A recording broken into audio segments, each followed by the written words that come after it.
We live in an era of contrasts. For previous generations, attachment to things, whether material objects or relationships, was considered a virtue. We were taught that effort, patience, and hard work were the keys to achieving and maintaining what we value. However, in younger generations, we observe a trend toward a lifestyle seemingly characterized by greater detachment, a more disposable life, where things are quickly replaced, and attachments to objects and at times to people appear more flexible. This raises a crucial question. Are we moving toward a society that truly embraces detachment, or are we witnessing a reconfiguration of values that redefines what is worthy of our attachment? This video seeks to explore this phenomenon from an anthropological, philosophical, and psychological perspective to understand the deeper implications of this cultural transformation. Attachment as a cultural construct. Philosopher Erich Fromm argued that healthy attachment is an expression of being rather than having. However, he also warned about the dangers of excessive attachment to the material world, which he described as a source of alienation. In traditional societies, attachment to material goods and relationships was deeply rooted in cultural structures. Objects were difficult to acquire, and relationships, whether familial, community-based, or romantic, were often fundamental to survival and identity. This attachment had not only a practical value, but also a symbolic one. Objects and human bonds were extensions of a sense of belonging and shared effort. Anthropology reminds us that human cultures have always developed attachments to objects and relationships as a means of constructing identity. Material goods, from tools to jewelry, have served not only to meet practical needs but also to communicate status, belonging, and heritage. So, what happens when new generations seem to be detaching from this process? The rise of consumerism has given way to a culture of disposability, where planned obsolescence and easy access to material goods have transformed our relationship with objects. Younger generations have grown up in a world where replacing something is simpler and more economical than repairing it. This practice also extends to human relationships, where bonds can be perceived as interchangeable or temporary. For example, we observe how young people engage in a form of exchange of belongings, sweaters that remain for months at a friend's house, clothes that change hands without concern for formal ownership. This behavior may seem like a form of detachment, but it could also be interpreted as a redefinition of the sense of belonging. It is no longer about possession, but about sharing. Detachment, in its healthiest form, is a practice promoted by many philosophical and spiritual traditions. The Dalai Lama describes it as the ability to enjoy something without our happiness depending on it. In this sense, Buddhism teaches that attachment is one of the main causes of suffering, and that learning to let go is essential for achieving inner peace. However, this concept of spiritual detachment contrasts with the modern idea of disposability that seems to be developing in current generations. Instead of seeking liberation from desires, a constant cycle of consumption and replacement is promoted. Consequently, we can affirm that the Buddhist concept of detachment does not propose any form of indifference or emotional disconnection, but rather a conscious relationship free of unhealthy dependencies. From a psychological perspective, attachment is not only material but also emotional. Psychologist John Bowlby described attachment as an essential bond for human development, especially in childhood.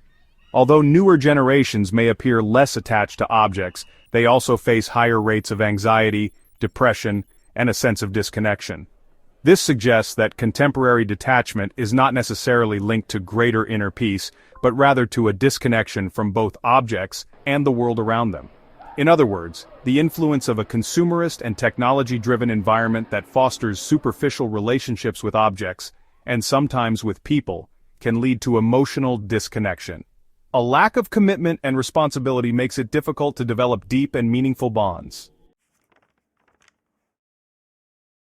Are we evolving toward a detached society? The answer is not simple, and contemporary philosophy raises important questions about this phenomenon. On one hand, it could be argued that new generations are learning to free themselves from attachment to material things and prioritize experiences and human connections. On the other hand, it could also be interpreted as a loss of the ability to build deep relationships. Psychologist Carl Rogers spoke about the importance of authenticity and commitment in human relationships. According to him, genuine connections require vulnerability and effort, something that could be at risk if younger generations adopt a view of relationships as disposable. Zygmunt Bauman, in his theory of liquid modernity, describes a society where relationships and commitments have become temporary and fleeting. This liquidity is also reflected in our relationship with objects. Instead of rooting ourselves, we are in constant motion, always looking for the next thing without stopping to appreciate what we already have. But is this necessarily negative? Perhaps younger generations are challenging old norms and learning to define attachment in a freer way. By not identifying so deeply with material objects, they may be exploring a way of life that prioritizes experiences and human connections over accumulation. When genuine, detachment can free people from the burden of materialism and allow them to focus on what truly matters. However, forced or misunderstood detachment can lead to feelings of alienation and superficiality. Younger generations, growing up in a world of constant change, may struggle to form lasting bonds, whether with objects, places, or people. The key lies in finding balance. Positive psychology suggests that well-being comes from cultivating meaningful relationships, having a purpose, and valuing both the past and the present. Teaching new generations to distinguish between healthy attachment and limiting attachment can be crucial. If you are concerned about young people's behavior, remember that each generation has its own challenges and ways of adapting to the world. Instead of imposing our ideas of attachment, we can guide them to discover what they truly value. Rather than fearing the detachment of new generations, we could see it as an opportunity to guide their development toward a healthier version of this concept. We can teach them that letting go does not mean lacking meaning, but rather choosing what is worth their time, energy, and love. Invite them to reflect. What things are essential to you? What makes you feel connected? What relationships, values, or projects truly matter?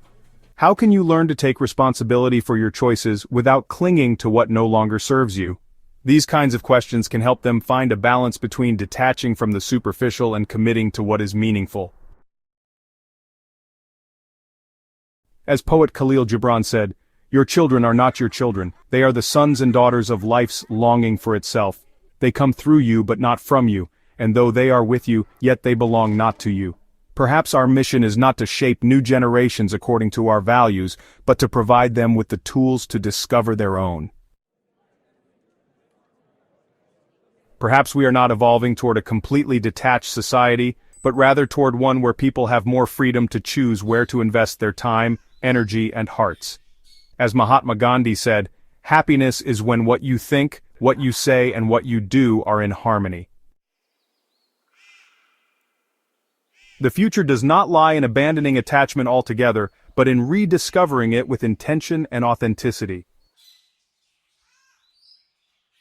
As a society, we have the responsibility to model a balance between detachment and commitment, showing that true freedom does not come from avoiding connections, but from choosing them consciously.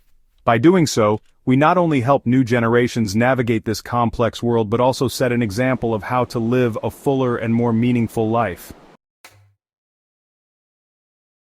If you found this video interesting, I invite you to like it and subscribe to my channel.